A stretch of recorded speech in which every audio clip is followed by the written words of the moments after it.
is gonna be a bird dog with your foot on a wall. So come far enough away from the wall so that your elevated leg can be straight. So we'll start with that right leg.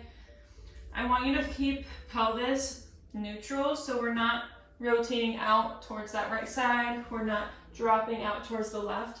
We're in a straight line. Tuck the pelvis, engage lower abdominals, press the floor away so that your scapula or your shoulder blades are spread out, and continue to squeeze that right glute.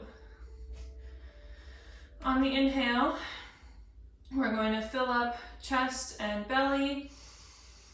Exhale, engage lower abdominals and lift that left arm up. Squeezing that right glute, pressing that foot into the wall and lower.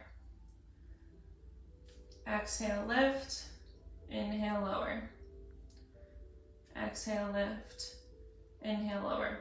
The rest of your body should not be moving. Your right glute and your core should continue to stay activated.